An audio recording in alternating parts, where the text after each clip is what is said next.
મારે આજે સવાલ પૂછવો છે ભારતીય જનતા પાર્ટીના એ નેતાઓને, જે નેતાઓ જનતાના અને ખાસ કરીને ખેડૂતોના વોટથી સત્તામાં આવે છે અને સત્તામાં આવ્યા બાદ આજ ખેડૂતોને ભૂલી જઈ રહ્યા છે. સુરેન્દ્રનગર, મોરબી, આ બધી જ જગ્યાએ અત્યારે જે રીતે થાંભલા નાખવા માટે ત્યાં આગળ પોલીસ પ્રોટેક્શનમાં કંપનીના લોકો પહોંચી રહ્યા છે. ખેડૂતોની અંદર જબરદસ્ત આક્રોશ છે અને ખેડૂતો હવે રોડ ઉપર બેસી ગયા છે, જ્યાં સુધી તેમને કાં તો વળતર આપો અથવા તો તેમની જમીનમાં થાંભલા નાખવાનું કામ બંધ કરો. એક જ માંગ સાથે આજે ખેડૂતો કઈ જગ્યાએ આંદોલન કર્યું, કઈ જગ્યાએ ખેડૂતો સાથે બરબરતા કરવામાં આવી, આ બધાની ચર્ચા કરીશું. સાથે જ ચર્ચા કરીશું પ્રધાનમંત્રી નરેન્દ્ર મોદીની. પ્રધાનમંત્રી નરેન્દ્ર મોદી આજે સુરતમાં હતા.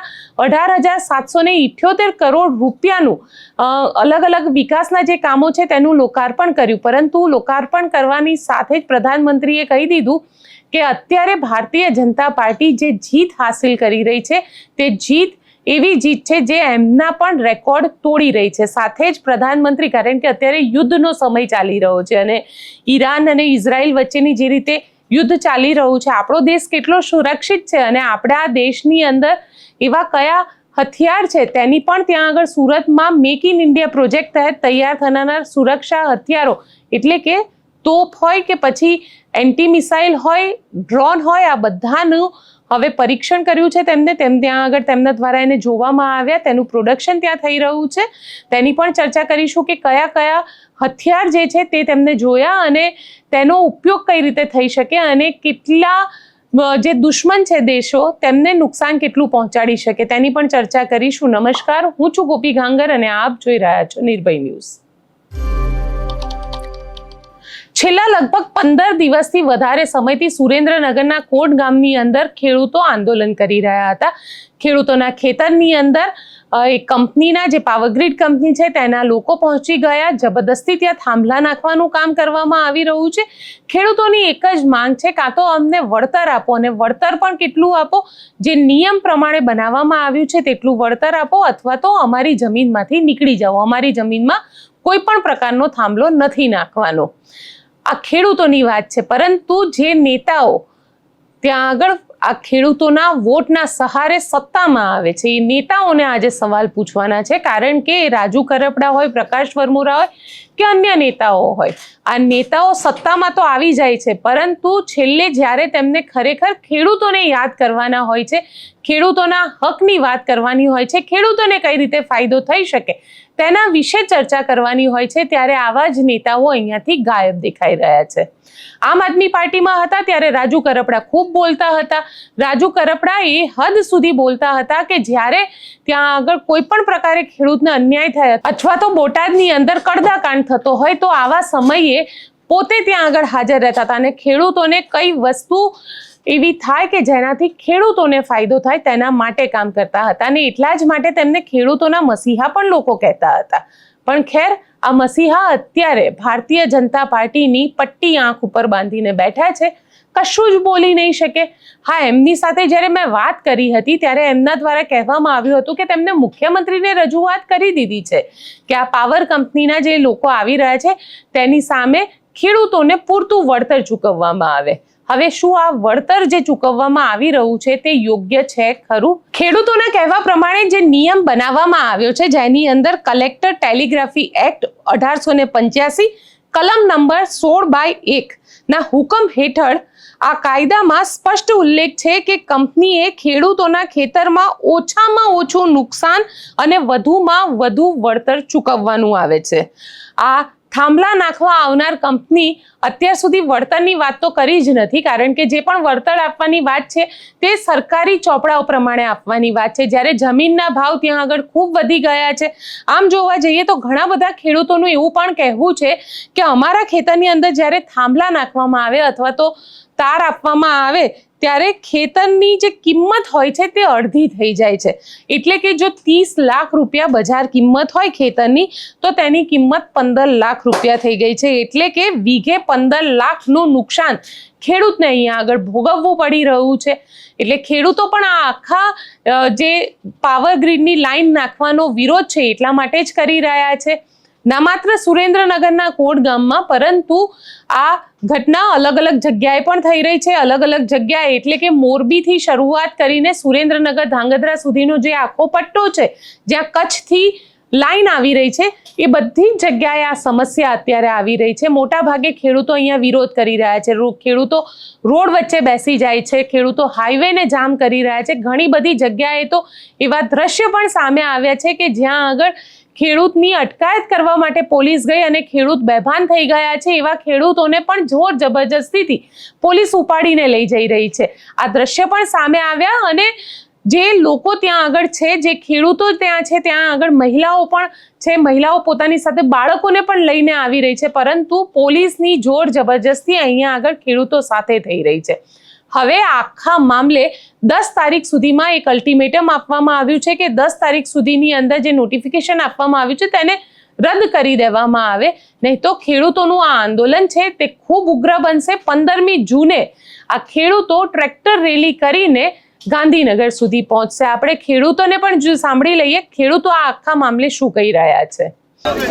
મિત્રો, આજ તારીખ થઈ 4/6/2026 ને અત્યારે આપણે હળવદ શહેરની સરકારી હોસ્પિટલ ખાતે છીએ. હળવદ તાલુકાના સાપકડા ગામે પાવર ગ્રીડ કંપની દ્વારા જે છે એ વીજ લાઇન પસાર કરવાની કામગીરી ચાલુ છે, ટાવર ઊભા કરવાની કામગીરી ચાલુ છે અને ખેડૂત જે છે એનો વિરોધ કરી રહ્યા છે કે તમે જ કીધું હતું કે અમે તમને આટલું વળતર આપશું, તો હવે તમે વળતર આપતા નથી, જેના કારણે ખેડૂતો વિરોધ કરી રહ્યા છે.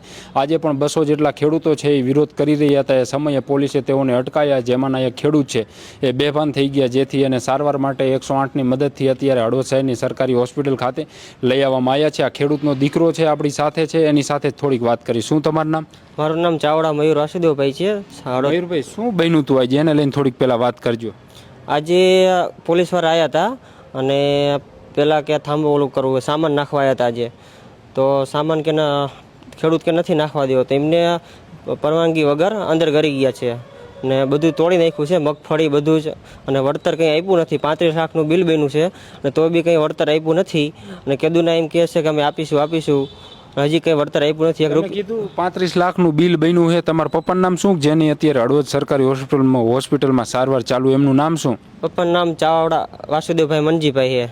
વાસુદેવભાઈ, કેટલા ભાઈ તમે? અમે 2 ભાઈ ને 2 બોનું. કેટલા વીઘા જગ્યા છે તમારી? 8 વીઘા છે. 8 વીઘામાં 2 ભાઈ હો તમે? હા. 4 આવે? 4 આવે. એમાં એક થાંભલો આવે? હા, થાંભલો આવે. અને અમારે પછી કંઈ ખાવા પીવા કંઈ કશું અહીંયા રહેતું નથી. નહીં, તમે કીધું કે આજ તમારા ખેતરમાં અત્યારે ટાવર આવે છે કે હજી ત્યાં આગળ કામગીરી કરવા માટે થઈને આ લોકો સામાન લઈને આવ્યા હતા? સામાન લઈને આવ્યા હતા કામગીરી ચાલુ કરવા માટે. ખેતરમાં શું વાયેલું અત્યારે? ખેતરમાં બાગાયતમાં બોલો મગફળી છે અને ડાયરામ ઊભા છે અને બધું તોડી નાખ્યું ને ભાંગી નાખ્યું છે. કોને ભાંગી નાખ્યું, તોડી નાખ્યું? આ જે પાવર ગ્રીડ કંપની છે. અને પોલીસવાળા આવ્યા અને એમ કીધું કે બધા ખેડૂતને આગળ લઈ જાઓ અને બધા પોલીસવાળાએ અંદર કામ કે ચાલુ કરી દો એવું કીધું છે.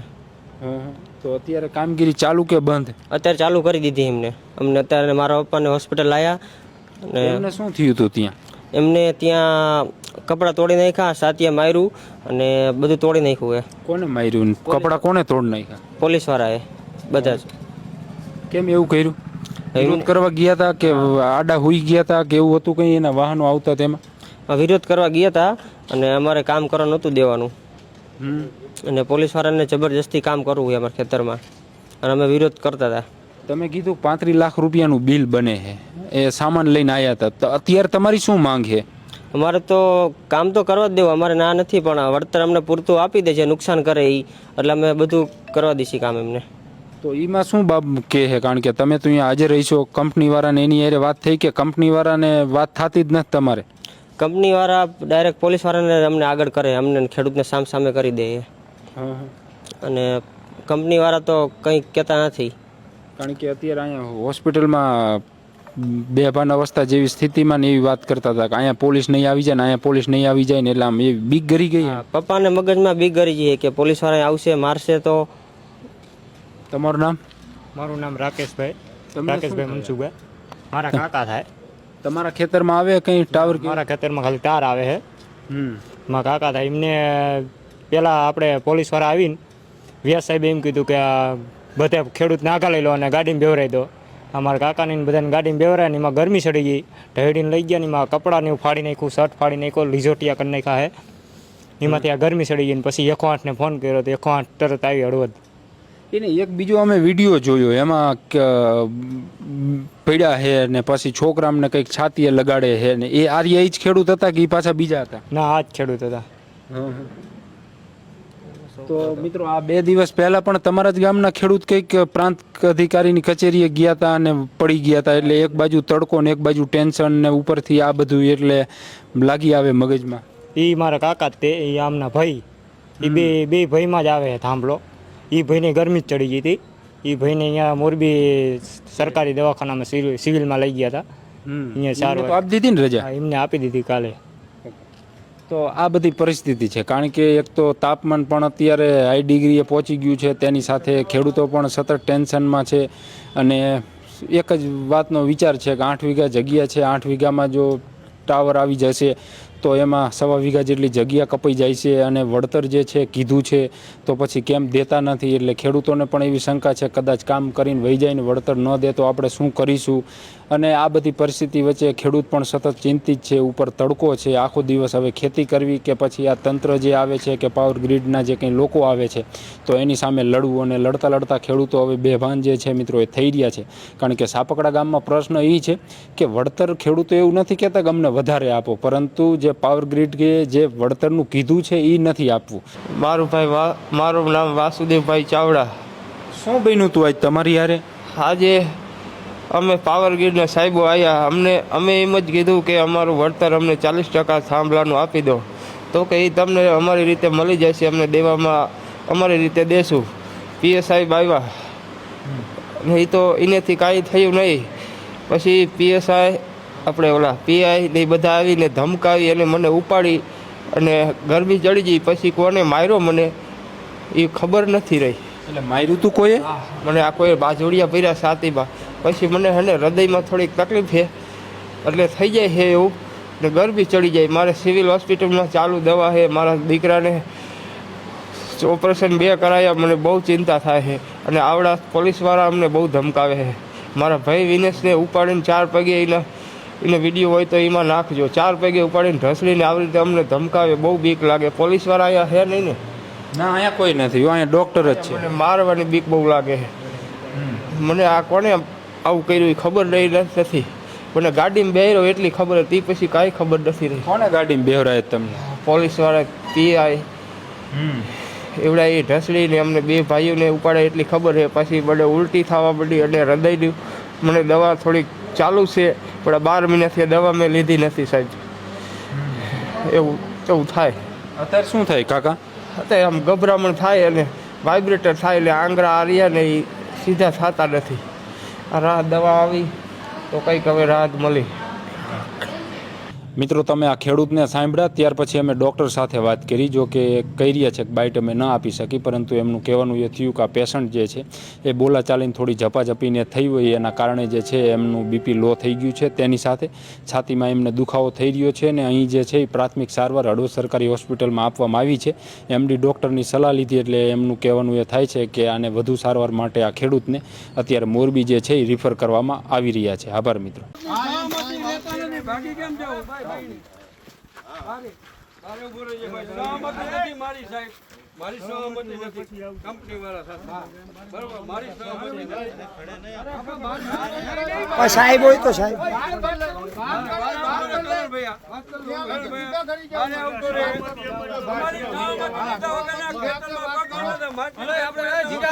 હા ચાલુ જ છે ઉપાધિ ઘરમાં.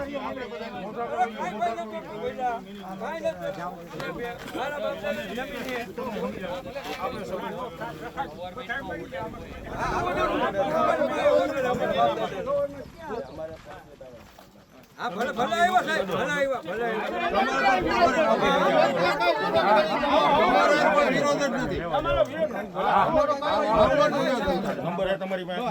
ગાડી લઈને જાવ છું.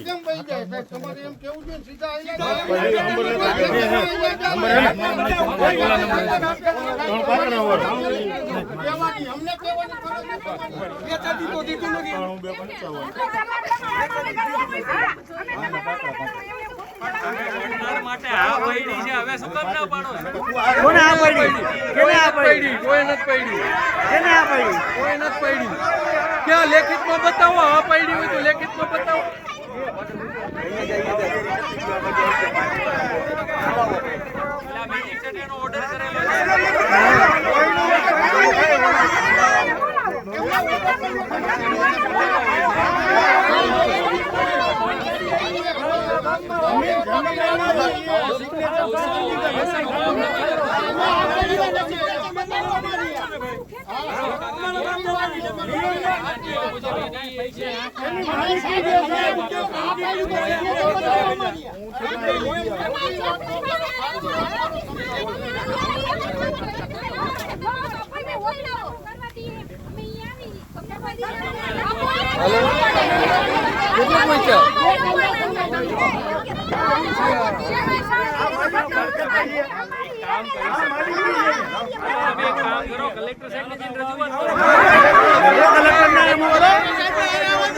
કલેક્ટર સાહેબ ને આવવા દો. ઓફિસમાં તો આવવા નથી દેતા, ધક્કા જ ખાવા અમારે. કલેક્ટર ને બોલો, ઓફિસમાં જવા નથી દેતા.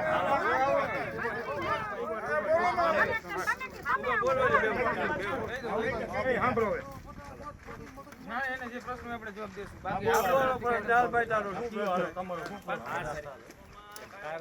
આદેશ મુજબ અહીંયા તમારે આ ટાવર નાખવા દેવાની વિરોધ કરી શકો નહીં.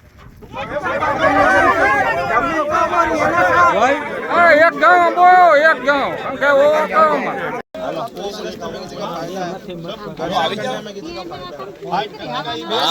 फाइट करने की नहीं है.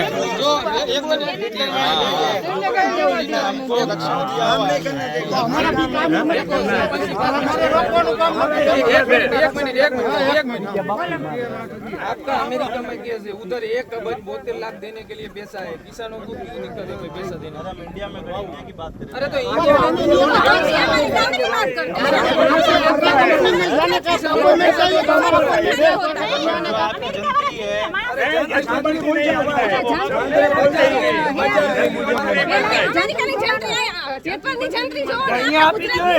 बाजू में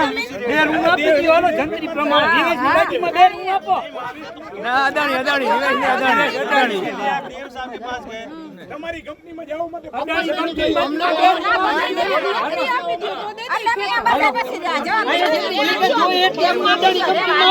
એની જંત્રી પ્રમાણે બરોબર છે.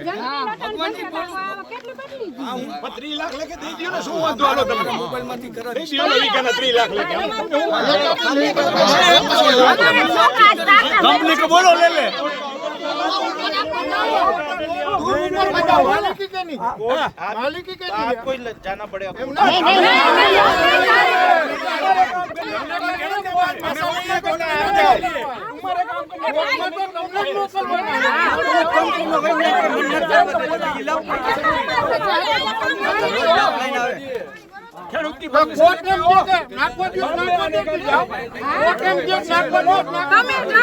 हमें क्या ना पड़ी.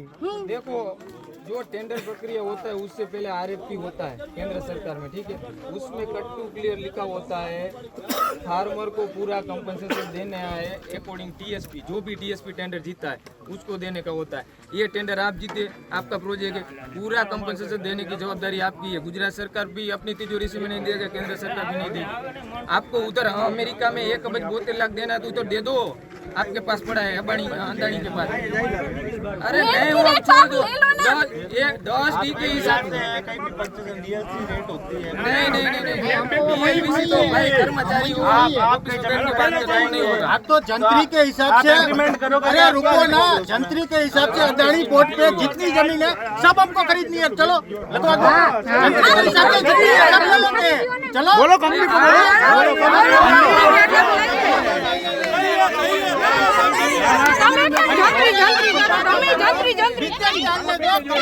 आपको पैसा दे देंगे, वो करो. चलो करने दो.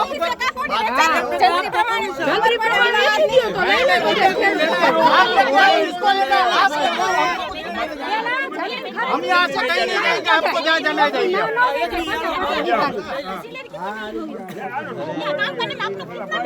जो भी मिलता है सैलरी मिलता है. तो बस सब पैसे दे रही है. नहीं ગરીબ માણસ હારી પર રામલા છોડો હોતે તમે કયો નહીં એને આની શું કામ આઈ ખાઓ ખેડૂત ની બધાની આ 4 મહિના થી ધંધે નથી જાતા જોણી તમને ખબર હે તમે ઈ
આવી ગયા ભરવા ગયા નાખ દે હાલો ટ્રેક્ટર મોકલો હાલો ભરાઈ દઉં સ્પષ્ટ છે કે ખેડૂતોમાં જબરદસ્ત આક્રોશ છે. ખેડૂતો અત્યારે પૂછી રહ્યા છે કે ભાજપના એ નેતાઓ ક્યાં ગયા, જે નેતાઓ તેમની પાસે વોટ માંગવા આવતા હતા અને ખેડૂતોએ પણ ખોબલે ને ખોબલે તેમને વોટ આપ્યા કે હવે ભાજપના આ નેતાઓને ખેડૂતોના વોટની જરૂર નથી. કારણ કે પ્રકાશ વરમોરાનો જે કિસ્સો સામે આવ્યો હતો તેનાથી તો એવું જ લાગતું હતું. પ્રકાશ વરમોરાએ પહેલા જ પોતાની જે ખેતીની જમીન હતી તેને નોન એગ્રીકલ્ચર એટલે કે તેનું એને કરાવી દીધું હતું અને ક્યાંક પોતાના ભારતીય જનતા પાર્ટીના સોર્સ પણ લગાડ્યા હતા. કારણ કે બહુ જ નાના સમયમાં એટલે 1 મહિનો પણ નહીં થયો હોય એપ્લિકેશન આપે અને 1 મહિનામાં કલેક્ટર દ્વારા તેમની જમીનને એને કરી દેવામાં આવી હતી. ખેડૂતોએ સવાલ ઊભા કર્યા હતા કે આટલા ઓછા સમયની અંદર જો એને થતી હોય તો બધા જ ખેડૂતોની ઈચ્છા છે કે તેમની જમીન પણ એને થઈ જાય. જો એને થઈ જશે તો થાંભલો નાખવા આવશે જ્યારે પણ કંપનીના લોકો, ત્યારે તેમને એ જમીનના, જ્યારે ખેતીની જમીન હોય છે ત્યારે ઓછા ભાવ મળે છે અને બિન ખેતી લાયક જમીન થઈ જાય છે ત્યારે તેના ડબલ ભાવ મળતા હોય છે. રાજુ કરપડા ક્યાં છે અત્યારે તે પણ સવાલ થઈ રહ્યો છે. ખેર, રાજુ કરપડાનો તો વિસ્તાર જ એમનો પોતાનો છે.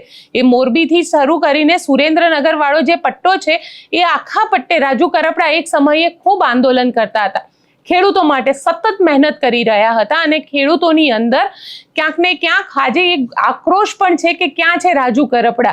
કારણ કે ખેડૂતો સવારથી સાંજ સુધી ભૂખ્યા તરસ્યા ત્યાં જ પોતાના ખેતરમાં બેસી રહે છે કે કંપનીના લોકો આવીને ક્યાંક થાંભલો ન નાખી જાય. જો થાંભલો નાખી ગયા એકવાર તો તેમની જમીનના ભાવ જે છે અને તેમની જમીન જે છે તે ખરાબ થઈ જશે. કારણ કે જેસીબી લઈને આવે છે, જે વાવણી માટેની તૈયારી કરવામાં આવી હોય છે તે વાવણી માટેની તૈયારી ખરાબ થઈ જાય છે. એટલે ખેડૂતો પહેલા તો ડીઝલ માટેની લાઈનમાં ઊભા રહ્યા, ત્યારબાદ જ્યારે ડીઝલની સમસ્યા થોડી હળવી થઈ અને ખેડૂતોને ડીઝલ મળતું થયું તો હવે આ થાંભલા નાખવાવાળા જે લોકો આવી રહ્યા છે તેનાથી ખેડૂતોને ડર લાગી રહ્યો છે. ક્યાં સુધી ડરના સાયામાં જીવશે આ ખેડૂતો? તેમની આ સમસ્યાનું ક્યારે સમાધાન થશે કે પછી આ સરકારને ખેડૂતોની પડી જ નથી? ખેર, જોઈશું હવે આવનારા સમયમાં શું થશે. કારણ કે 15મી જૂને ખેડૂતોનું જે ટ્રેક્ટર રેલી છે તેની વાત કરવામાં આવી છે ખેડૂતો દ્વારા અને ઘણા બધા કોંગ્રેસના આગેવાનો પણ તેની અંદર સાથે રહેવાના છે. હાલાકી સરકાર જે અલ્ટિમેટમ આપેલું છે ખેડૂતો દ્વારા 10 જૂનનું, એ અલ્ટિમેટમ ઉપર કેટલી તટસ્થ રહે છે કે એ નોટિફિકેશનને રદ કરે છે તે પણ સમાચાર અમે તમને આપતા રહીશું. તો અમારી સાથે જોડાયેલા રહેજો. પણ વાત કરી લઈએ પ્રધાનમંત્રી નરેન્દ્ર મોદીની. પ્રધાનમંત્રી નરેન્દ્ર મોદી આજે ગુજરાતમાં હતા, સુરતમાં હતા. સુરતની અંદર 18,000 કરોડના અલગ અલગ વિકાસના કામોનું આજે લોકાર્પણ અમુકનું કરવામાં આવ્યું, અમુકનું ભૂમિપૂજન કરવામાં આવ્યું. પણ સાથે સાથે દેશની અંદર જે સૌથી વધારે અત્યારે ચર્ચાનો મુદ્દો બનેલો છે એ છે રાષ્ટ્રીય સુરક્ષા. કારણ કે ઈરાન અને ઇઝરાયલ વચ્ચે યુદ્ધ ચાલી રહ્યું છે, અમેરિકા પણ તેની અંદર છે. એટલે ક્યાંક ને ક્યાંક જો ભારત પાકિસ્તાન, કારણ કે આપણે ગયા વર્ષે જોયું હતું કે ભારત પાકિસ્તાન વચ્ચે યુદ્ધ જેવી સ્થિતિ ઉદ્ભવી હતી અને ઘણી બધી જગ્યાએ ડ્રોન દ્વારા અટેક કરવામાં આવ્યો હતો, ઘણી બધી જગ્યાએ મિસાઇલ્સ દ્વારા તેને તોડવાનો પ્રયત્ન પણ કરવામાં આવ્યો હતો. એટલે જો આ પ્રકારની સ્થિતિ ઉદ્ભવે તો ભારત કેટલું આત્મનિર્ભર, તેના માટેના આજે જે પ્રોજેક્ટ્સ છે, કારણ કે ત્યાં હજીરાની અંદર એક પ્લાન્ટ નાખવામાં આવેલા છે અને આ પ્લાન્ટ જે છે તે પ્લાન્ટની મુલાકાતે પણ આજે પ્રધાનમંત્રી ગયા હતા. આજે પ્લાન્ટ નાખવામાં આવ્યો છે તેની અંદર રક્ષા સંબંધિત મેક ઇન ઇન્ડિયાના જે પ્રોજેક્ટ્સ છે તે જોવામાં આવ્યા હતા. પ્રધાનમંત્રી ત્યાં ગયા હતા અને જોરાવર ટેન્ક જે છે સૌથી શક્તિશાળી જોરાવર ટેન્ક કહેવામાં આવી રહી છે તે જોરાવર ટેન્કને પણ તેમના દ્વારા જોવામાં આવી હતી. જોરાવર ટેન્કની જો વાત કરવામાં આવે તો તેનું વજન જે છે 25 ટન જેટલું છે. તેની જે તોપ છે એ 105 mm જેટલી છે. લગભગ 1000 હોર્સ પાવરની આ જોરાવર ટેન્ક છે અને જો તેની વાત કરવામાં આવે તો 3 લોકો તેની અંદર બેસી શકે છે. 70 કિલોમીટરની ઝડપે તે ચાલી શકે છે. એટલે અને સૌથી મહત્વની વસ્તુ એ છે, જો આ જે ટેન્કનું પ્રધાનમંત્રી નરેન્દ્ર મોદીએ નિરીક્ષણ કર્યું તે ટેન્કની વાત કરવામાં આવે તો ડોગરા જનરલ જોરાવરસિંહના નામ ઉપરથી આનું નામ રાખવામાં આવ્યું છે. જોરાવર એક 25 ટન વજન ધરાવતી હળવી ટેન્ક છે. 105 મિલીમીટર કે તેથી વધુ કેલિબરની બંદૂકની સાથે તે સજ્જ છે. સાથે એન્ટી ગન ગાઇડેડ મિસાઇલ છોડી શકે છે. તેમાં ડ્રોન પણ લગાવવામાં આવેલા છે. જમીન પર દોરડા સાથે પાણીમાં તે તરી પણ શકે છે. એટલે આ જે ટેન્ક છે એ ટેન્કની આ ખાસિયત છે. સાથે સાથે તીર ડ્રોન એર ડિફેન્સ એનું પણ નિરીક્ષણ કરવામાં આવ્યું છે. આ જે તીર ડ્રોન એર ડિફેન્સ છે તે ખૂબ શક્તિશાળી એક માનવ રહિત ડ્રોન છે. જો કોઈ પડોશી દેશે મિસાઇલ છોડી હોય તો તેને નેસ્તો નાબૂદ કરવા માટે થઈ અને આ ડ્રોનનો ઉપયોગ કરવામાં આવે છે. સાથે જ K9 વજ્ર જે તોપ છે તેની પણ નિરીક્ષણ કરવામાં આવ્યું છે. 43 કિલોમીટરની દૂરીથી 47 કિલોના ગોળાને 43 કિલોમીટર દૂરી સુધી ફેંકી શકે છે. એટલે આ ડ્રોન જે છે એ અગર માનવામાં આવે કે આપણી સીમામાંથી એ અટેક કરે તો એની સીધી અસર જે છે સામેના દેશમાં 43 કિલોમીટર સુધી એની અસર આપણને જોવા મળી શકે છે. અને 15 જ સેકન્ડની અંદર 3 ગોળા પણ ફેંકી શકે છે. એટલે સૌથી ફાસ્ટ જેને કહી શકાય તે પ્રકારની આ જે ટેન્ક છે તે બનાવવામાં આવી છે. સાથે જ પ્રધાનમંત્રી નરેન્દ્ર મોદીએ આખા મામલે એ પણ સ્પષ્ટ કરી દીધું કે જે રીતનો સમય પહેલા હતો, એટલે કોરોનાનો સમય હતો, યુદ્ધનો સમય હતો, દેશમાં લોકો જે રીતે સાથે રહ્યા છે તેને લઈને પ્રધાનમંત્રીએ શું કહ્યું તે સાંભળીએ. साथियों, आज दुनिया अभूतपूर्व चुनौतियों के दौर से गुजर रही है. कुछ समय पहले मैंने कहा था कि ये दशक दुनिया के लिए आपदा का दशक सिद्ध हो रहा है. हमने बीते समय में एक के बाद एक वैश्विक आपदाएं देखी है. पहले बहुत बड़ा कोरोना का संकट आया, फिर जगह जगह युद्ध शुरू हो गए और अब इतना बड़ा ऊर्जा संकट, इसने पूरी दुनिया को अस्त व्यस्त कर दिया है. दुनिया भर में पेट्रोल की कीमतों में लगातार उतार चढ़ाव हो रहा है. गैस की सप्लाई चेन ध्वस्त हो रही है. लेकिन भाइयों बहनों,